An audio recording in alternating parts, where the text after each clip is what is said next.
Chinese vehicles are improving all the time, and the latest one to hit our shores is one aimed specifically at four-wheel drive enthusiasts. This is the GWM Tank 300. It's a petrol-powered real four-wheel drive with high and low range gearing, a front and rear diff lock, and a packed standard features list, and all of that for a little over $50,000. Can you believe it? No, neither can I. But is it actually any good off-road?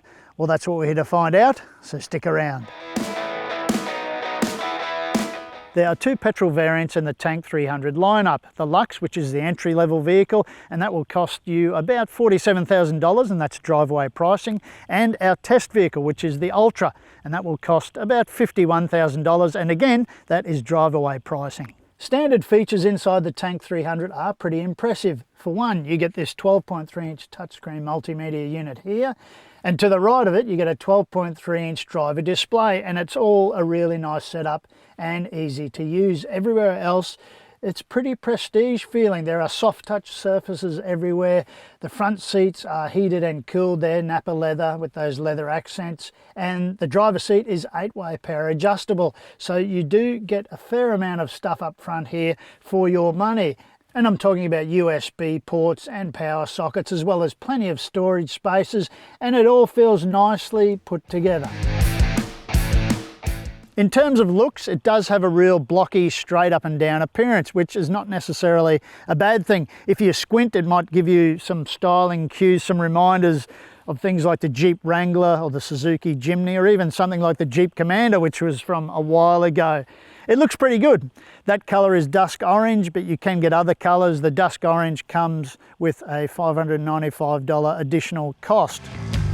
The interior of the Tank 300 is practical, and it is very comfortable in the front seats and the back seats. And while that dash is a bit of a confusion of styles and those air vents do feel a little bit flimsy, it all tends to work, and it does grow on you.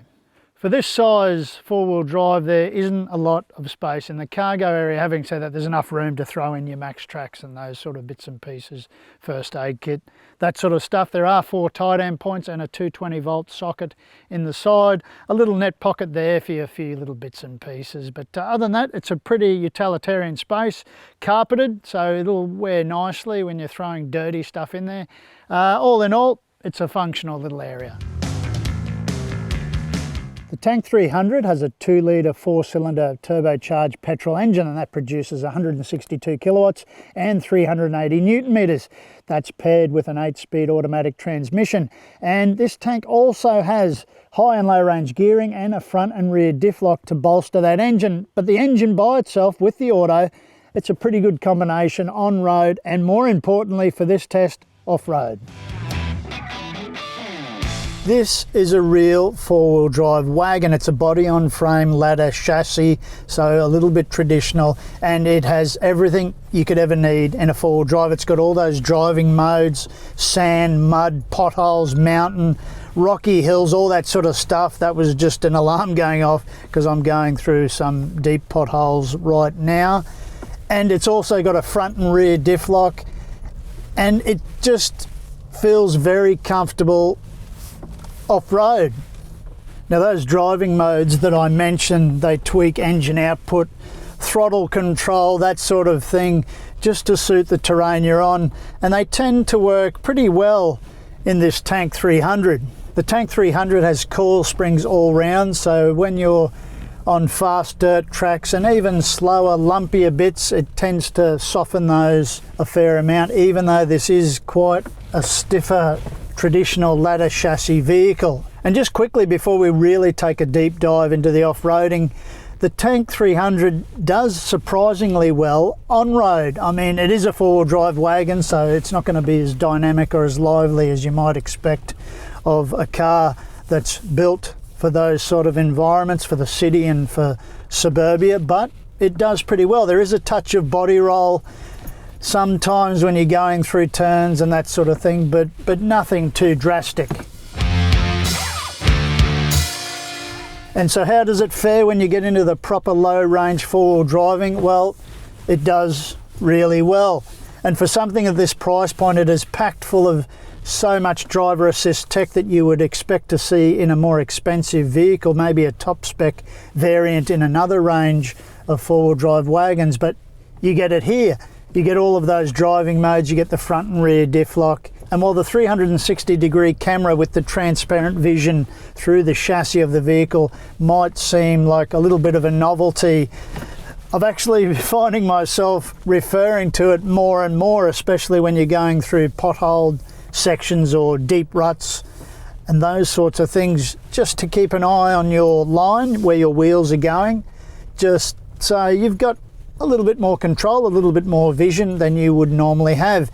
My natural inclination is, as always, to stick my head out the window or to have someone guide me if things get particularly tricky, but that camera certainly comes in handy.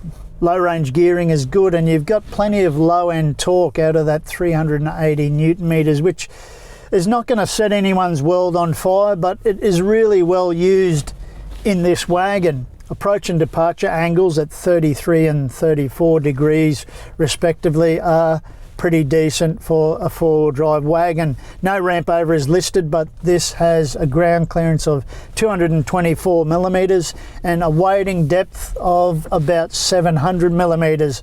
So all in all, those check all the boxes. Wheel travel on the Tank 300 is pretty decent, but talking about wheels, you really should think about replacing the wheels and tyre package on this vehicle if you are thinking about using it as a hardcore four-wheel driver, because at the moment the standard tyres aren't up to scratch, but all you have to do is find some aggressive all-terrains and Bob's your uncle.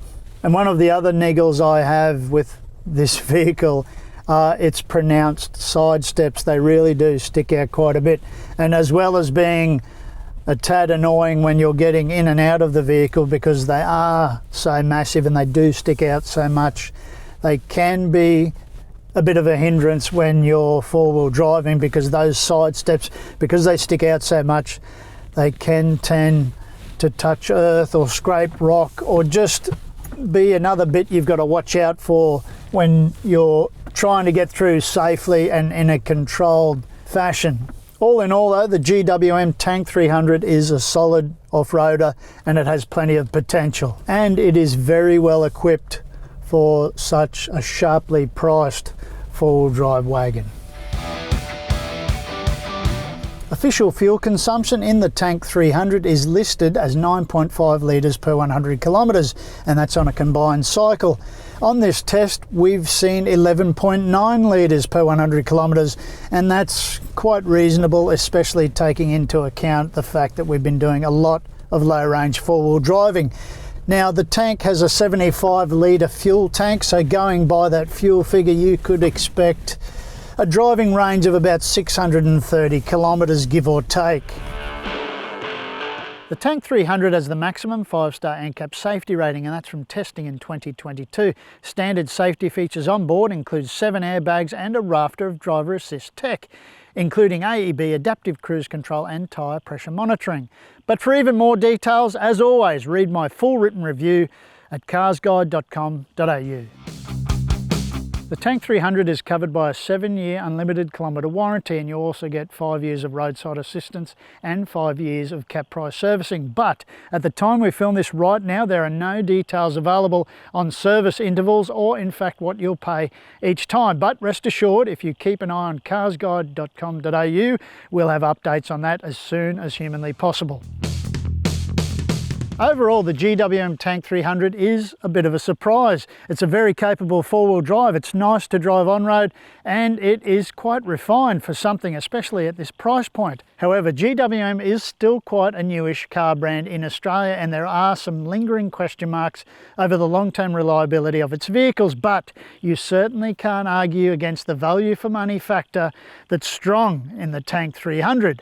But what do you reckon? Have your say in the comments section below.